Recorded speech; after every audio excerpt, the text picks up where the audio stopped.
Hello, everyone. My name is James Callahan, and I'm from the Michael Garron Hospital APIC team. I want to thank you for joining us today and welcome you to another LTC CIP prep group lecture. Today, we have Jaclyn O'Brien, and we will be presenting the first lecture in our series, Long-Term Care Settings. Jaclyn began her career as a registered nurse at Sunnybrook Hospital's Veterans Center and in general medicine in 2011. She started her APIC role in December of 2020 as an APIC lead supporting the North Toronto APIC hub during the peak of the COVID-19 pandemic. Most recently, Jaclyn was the APIC practitioner for the Tory Trauma Program covering 2 ICUs and the Trauma Acute Care Unit. Jaclyn's passion has always been for long-term care, and this is where she's currently focusing her APIC efforts with the Sunnybrook North Toronto hub team. In my mind, Jaclyn's experience and interests position her as an excellent presenter for today's LTC CIP lecture, Long-Term Care Settings. And with that, I'd like to start the lecture, and I'm pleased to hand over the reins to Jackie. Great, thank you, James. Hello, health professionals of 2023 and beyond. Thank you for taking the time to attend the LTC CIP prep group and taking the next steps to advancing your knowledge and career by obtaining your LTC CIP. As mentioned during the introduction from James, my name is Jackie and I currently work with the Sunnybrook North Toronto APIC hub team. I'm very happy to be here with you today, so let's get started. This presentation will be approximately 45 minutes and incorporates interactions such as test questions throughout, so please participate if you're able. This is the content outline you see here for long-term care settings. There are 5 categories we will cover, which include ethics, communal gatherings, the interdisciplinary team, normal aging processes, and special populations.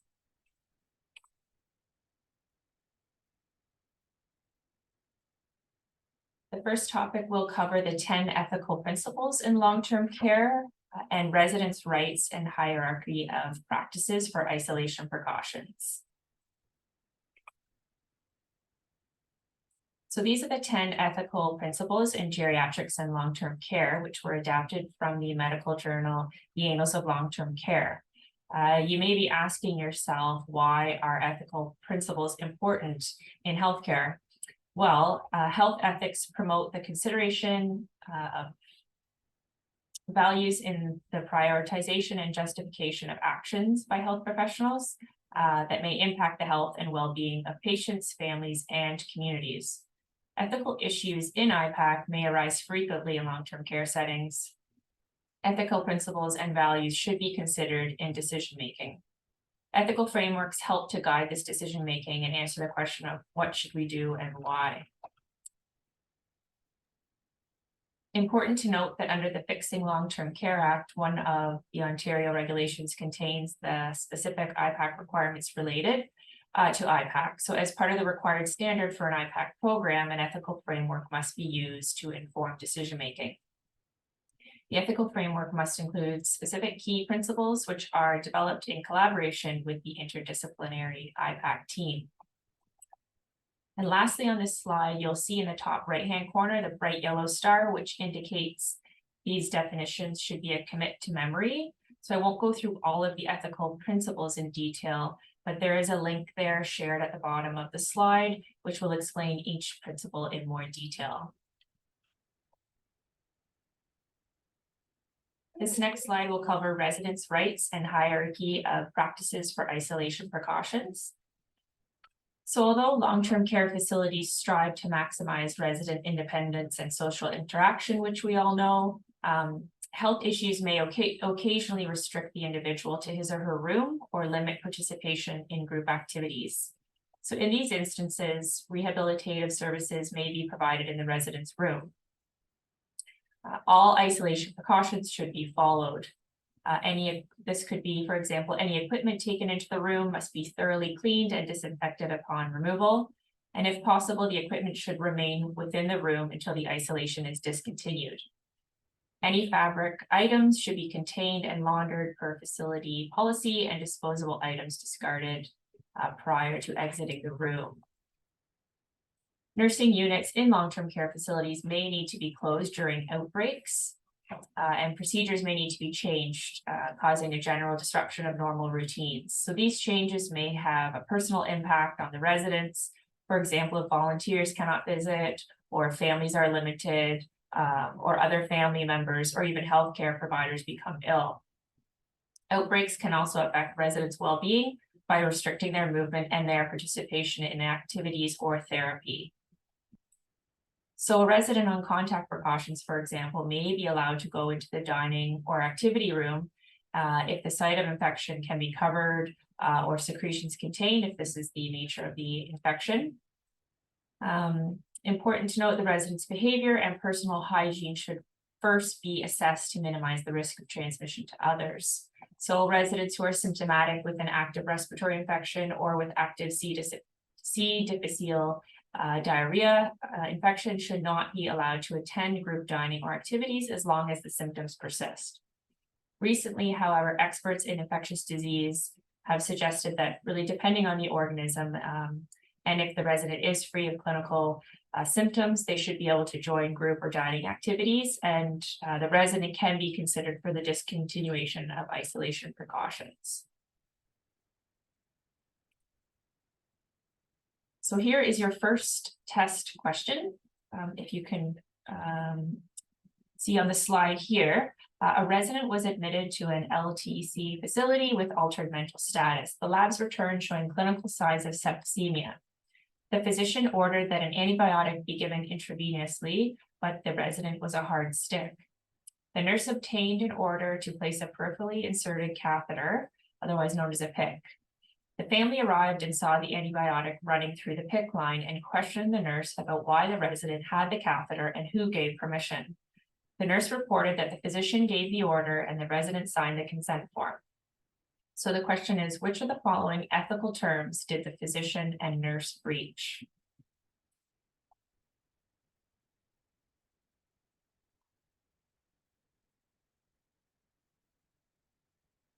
So for this test question, you will need to know the definitions of each ethical principle as mentioned on the prior slides.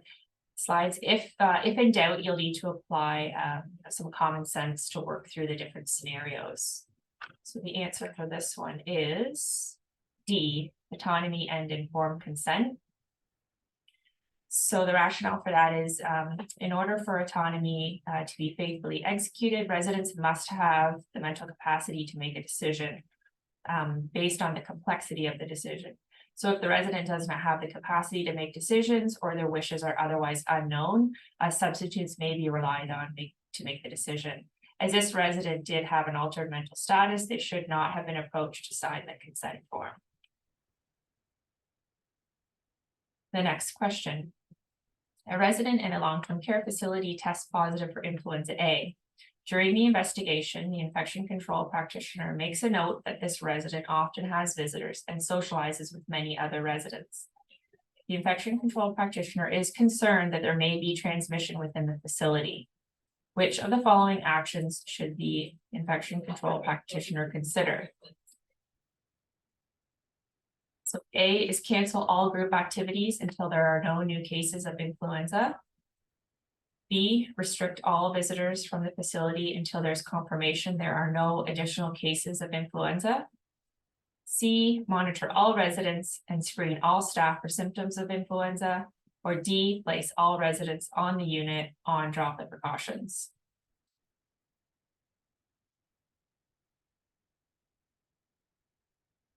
And the answer here is C, monitor all residents and screen all staff for symptoms of influenza. And the rationale for this is leading back to the ethical principles that isolation should be the least restrictive possible. While many measures may be necessary to contain an outbreak, they should be reflective of the scope and the nature of the outbreak. And the final question for this section, a pustular wound on a resident's lower leg was cultured. The lab identified that the organism was an ESBL producer, extended spectrum beta-lactamase producer. What should the APIC professional do first? So A, perform surveillance cultures on the resident's roommate. B, identify all potential contacts that the resident may have had with other residents. C, determine whether the wound can be fully covered, or D, move the resident to a clean room. So you can see here, my little blue star made an early appearance. So the answer is C, determine whether the wound can be fully covered. So for this question, you'll need to know what ESBL is and how it is managed from an IPAC perspective. And the reason for this answer is ESBL producers, they do not necessarily impose the same activity in room placement restrictions as contact precautions.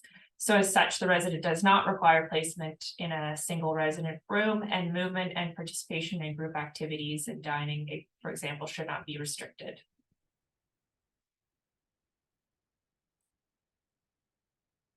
The second topic is regarding communal gatherings, which we all know is a daily occurrence for most residents, and the impact on well-being and also the infection risks it may pose.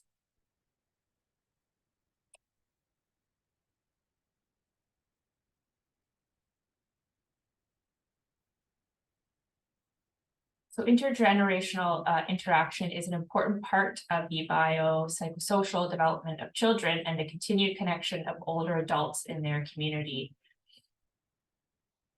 The presence of animals in nursing homes has been promoted as a way to decrease loneliness, increase socialization, and provide companionship.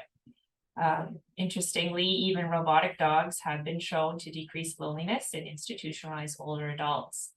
So research on the effect of companion animals and on individuals in long-term care documents both risks and benefits.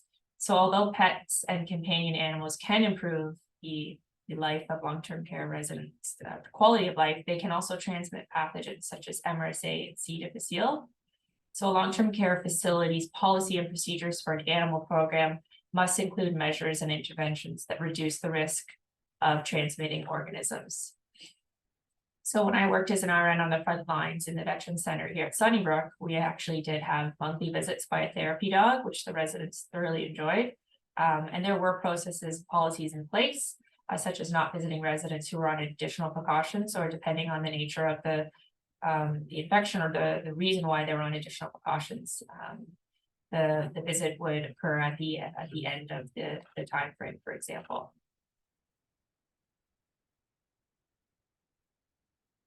So this next slide will talk about infection risk and communal gatherings.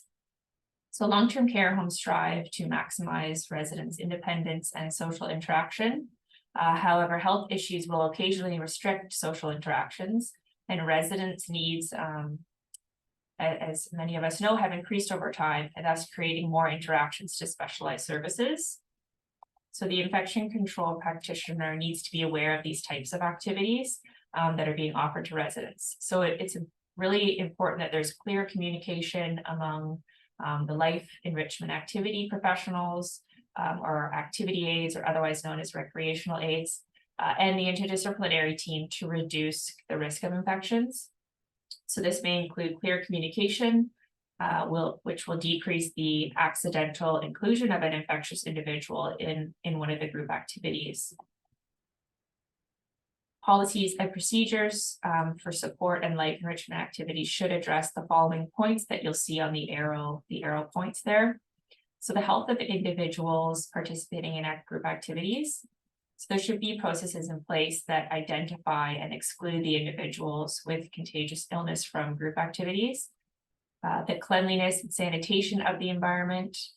They have policies and procedures in place to ensure that the environment in which the activity is taking place is thoroughly cleaned and disinfected before and after the event. The environment and equipment, such as computer keyboards, touch screens, maybe musical instruments, exercise and therapy equipment, must be cleaned and disinfected. And next, which is very critical, as we know, is hand hygiene. So encourage hand hygiene before, during, and after activities, and provide easy access to soap, water, maybe paper towels, alcohol-based hand rub, or even wipes if necessary. And the next one, respiratory hygiene and cough etiquette. So individuals should be encouraged to cough into tissues or into their sleeve or elbow rather than their hands. Tissues should be readily available. And, you know, with all we've learned over the last few years, any residents that are required to be on contact or additional precautions such as droplet or contact, you know, noting that they have a cough, they really should not be engaging in communal activities. And the next is vaccination of residents and healthcare workers, including volunteers. So all healthcare personnel must be offered or encouraged to receive appropriate vaccinations as directed by licensing and accreditation agencies. And moving on to outbreak control. So having processes and procedures in place that screen visitors and limit or prevent their access to the facility during outbreaks or epidemics or pandemics. Methods of communication such as signs posted at the entrances or on unit doors and notifications on the facility website should be used to alert visitors to the outbreak and any associated restrictions. Which leads us to the final point, visitor access and movement. So controlling visitors and access into restricted areas such as food preparation areas, treatment areas, medication rooms, or chemical and potentially hazardous waste storage areas.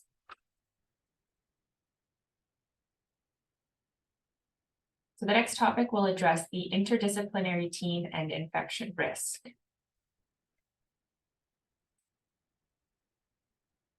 So residents in long-term care facilities are at an increased risk of infection, and this is due to a variety of reasons, such as staffing turnover, staffing shortages, which I'm all sure we've all encountered, unfortunately, throughout this pandemic, weakened immune systems, and also the increased use of invasive devices. So some interesting stats, as of 2017, which the rates will have increased since then. APIC, the LTC APIC has reported that they had less than 1,600 active members working in long-term care, although there are more than 15,000 nursing facilities. According to one study, fewer than 10% of APIC practitioners in nursing homes had received specialized training or achieved infection prevention certification compared to much higher numbers in acute care hospitals. Thankfully, this has changed in the last few years, allowing long-term care professionals such as yourselves to become experts in the field of infection control. And another interesting stat was that experts estimate that between 1.6 to 3.8 million infections will occur annually in nursing homes. The wide range of estimated infections can be attributed to the lack of things such as standardized infection definitions, surveillance, and reporting, as well as a general lack of comprehensive APIC programs.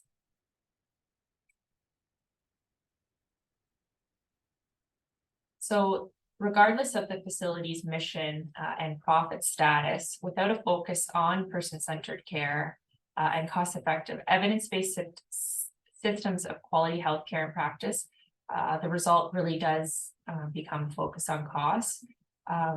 So noting in the APIC text that this has led to double, triple, and even quadruple occupancy rooms, and fewer licensed nurses to oversee care, lower staffing ratios, higher staff turnover, and staff compelled to work even when sick, otherwise known as presenteeism. Little competency-based training for healthcare personnel. Also use of less expensive and ineffective environmental cleaning products. Systems designed for hospitality or facilities, hospital and long-term care facilities, instead of the healthcare environment, limited supplies and supply restrictions as a strategy to reduce those costs. And low staffing ratios and supply restrictions result in less time for care. Also a decreased ability to keep the environment clean, and in turn deficits in the APIC activities. So here's the next test question. A resident had their urinary catheter removed the previous evening. They have a temperature of 37.8 Celsius this morning. In addition to an elevated temperature, which of the following signs and symptoms may be indicative of a urinary tract infection, otherwise known as a UTI?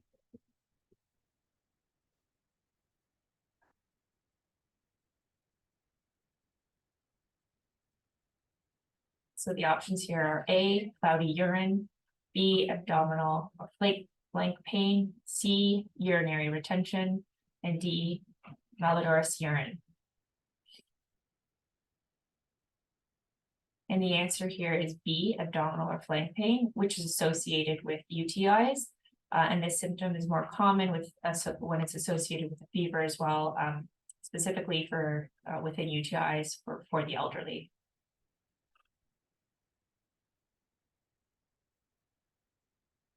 Okay, moving on to the next topic, which will address normal aging processes.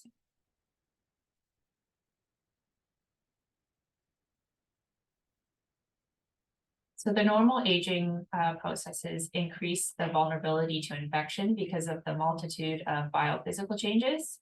Healthcare providers, including IPAC practitioners, must provide person-centered approach, which maintain the highest level of achievable functional status for the individual to avoid preventable infection. So as we know, when people age, there is a decrease in the number and ability of certain types of white blood cells. With this reduction in the number of white blood cells, an individual's ability to fight infection actually decreases.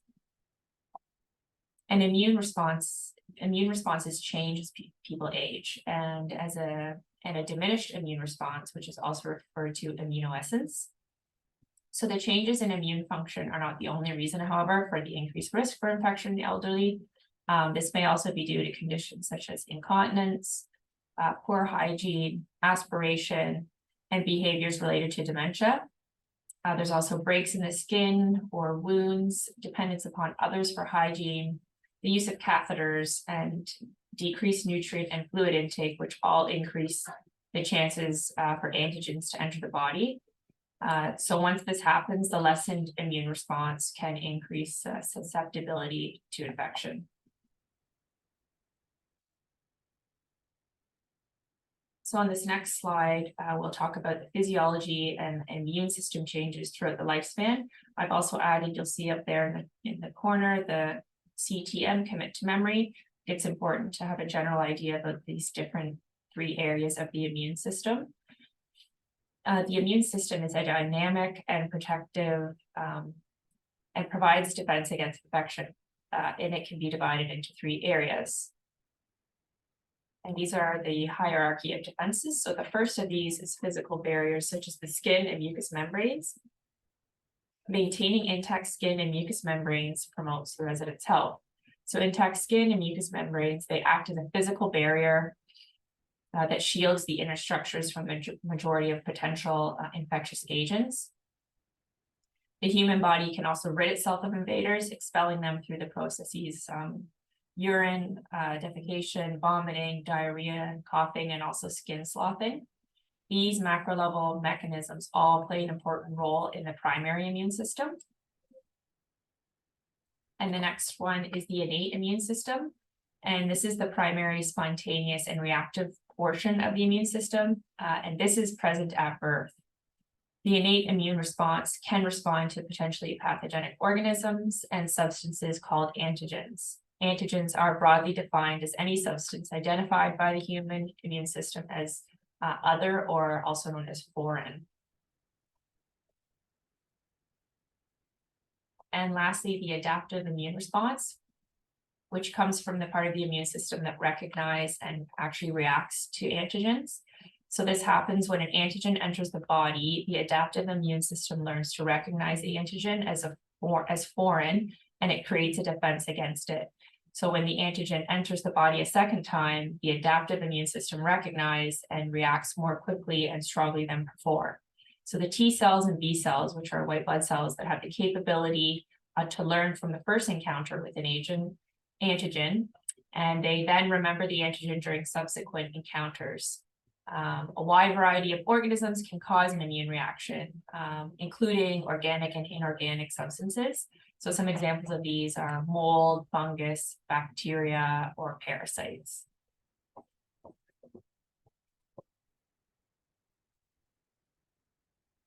So immune responses change as people age. And as mentioned, a diminished immune response, as you'll see there, is otherwise known as immunosenescence, a waning immune response as people age.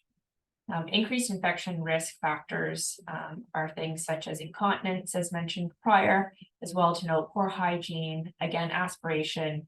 There's also behaviors related to dementia. Important to note the break in skin or wounds, dependence upon others for hygiene. There's also the use of catheters, which has increased over time, and decrease in nutrient and fluid intake. And these all increase the chances for antigens to then enter the body.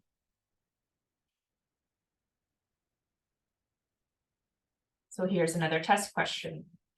Which of the following is a cardinal change associated with even the healthy elderly that is most relevant to infection control practitioners?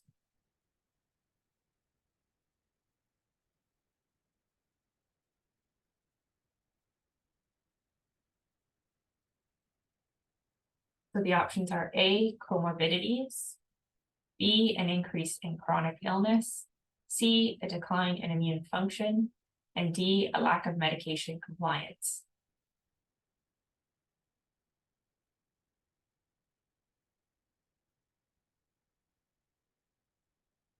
And for this question, the answer is C, a decline in immune function.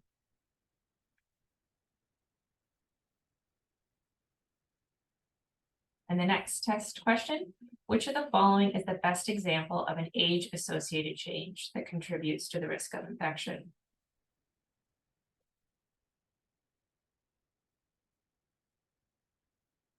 So the options here are A, wrinkled skin, B, decreased white blood cells, WBCs, C, gait impairment, or D, memory loss.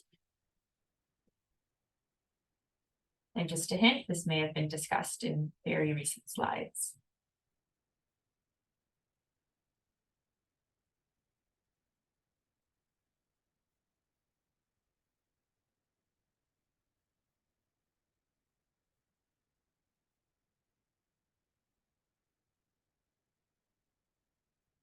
And for this one, the answer is B, decreased white blood cells.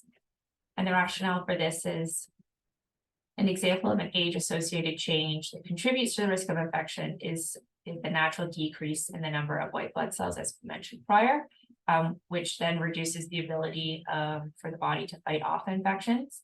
And just to note that memory loss is not uniquely associated with aging, and it does not necessarily mean that an individual is at a higher risk of infection. So unless other cognitive impairments or memory loss that interferes with the resident's ability to perform things like hand hygiene or respiratory hygiene or cough etiquette are present, then these may not affect the white blood cells. Okay, so we are now moving on to our final topic for long-term care settings, which is special populations.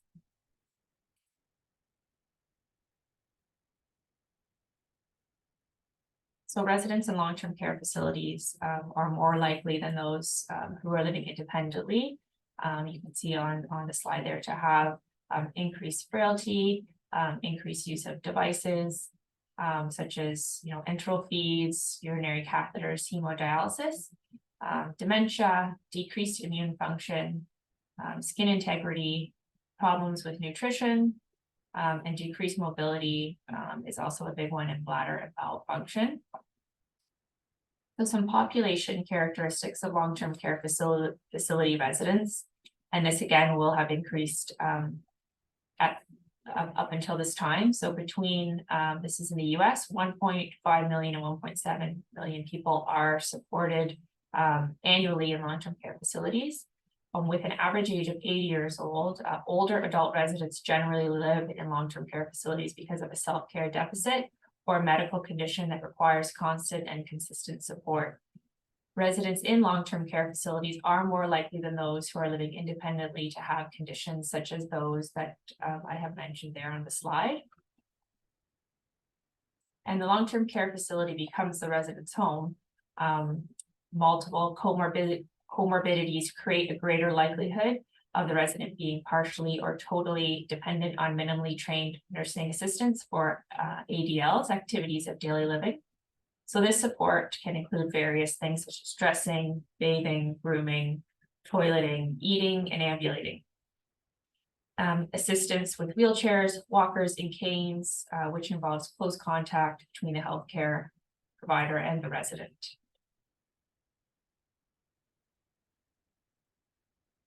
Residents in long-term care facilities are at an increased risk for infection, again, such as staffing turnover. They have a dependence on unlicensed caregivers. They have blunted or diminished immune responses, and the increased use of invasive devices. So here on the slide, you can see the most common types of infections in long-term care, which include urinary tract infections, respiratory infections, skin and soft tissue infections, gastrointestinal infections, bacteremia infections, and bloodborne viral illness and conjunctivitis.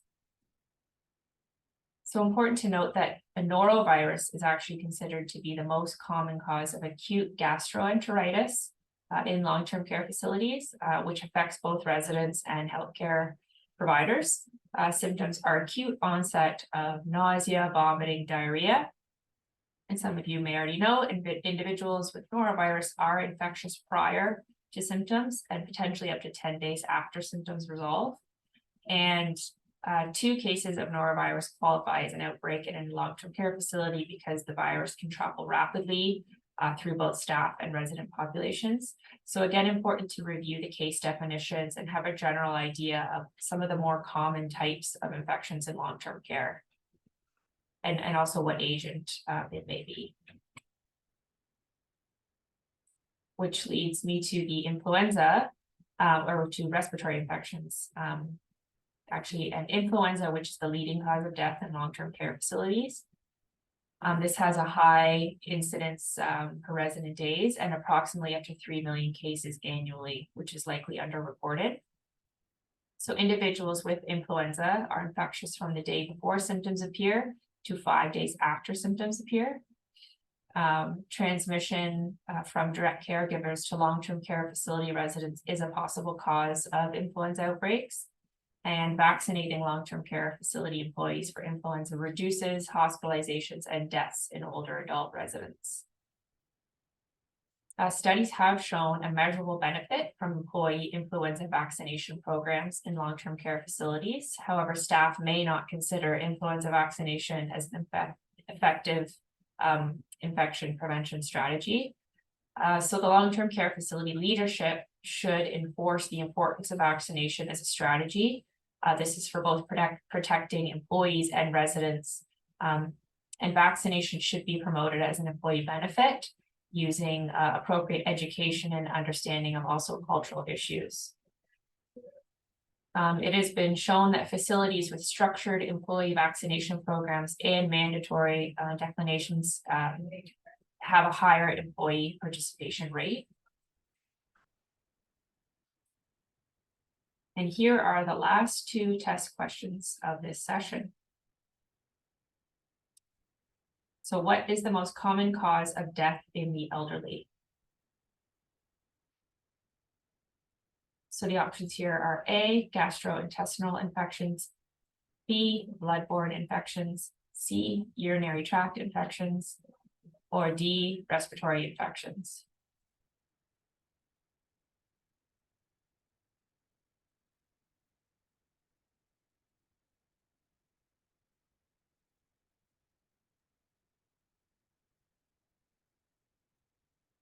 For this question, the answer is D, respiratory infections.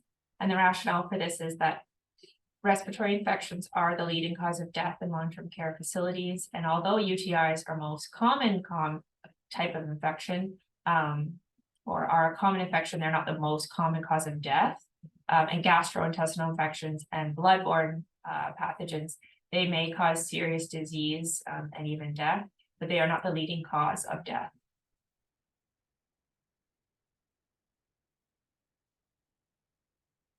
And this next question, which of the following statements is true about tuberculosis?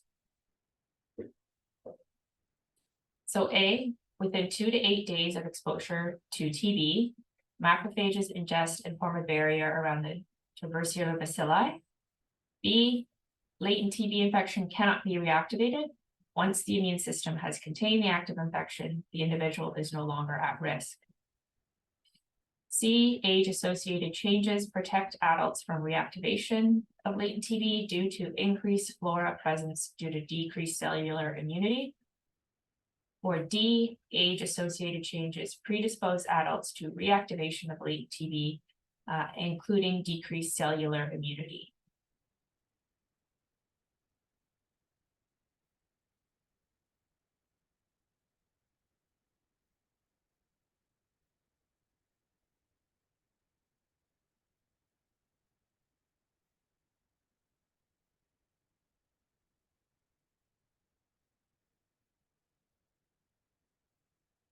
And the answer for this one is D.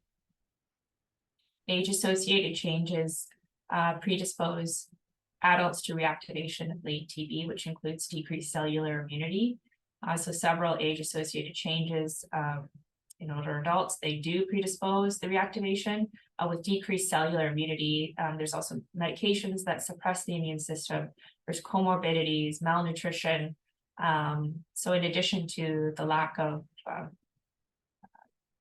latent TB treatment, these all contribute to an increased risk for tuberculosis reactivation. So important to become familiar with some of the infection control risks and knowledge around TB.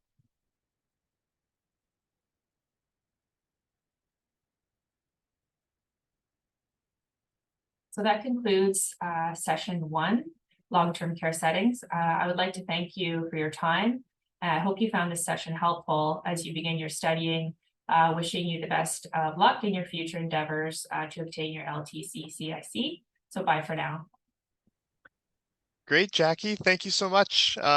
If I just want to take a real quick moment and thank you for your time and bringing your expertise to all of our IPAC leads in this lecture series. I think that anyone who paid attention with the last hour, again, you're 1 hour closer to passing your certification exam. Some of the things I really liked about your lecture, Jackie, about talking about the ethical framework. So this is a new concept that's required for LTC programs and is specific to the LTC CIP exam. So I know Sunnybrook Hospital, you guys have been a leader in this and sharing this information.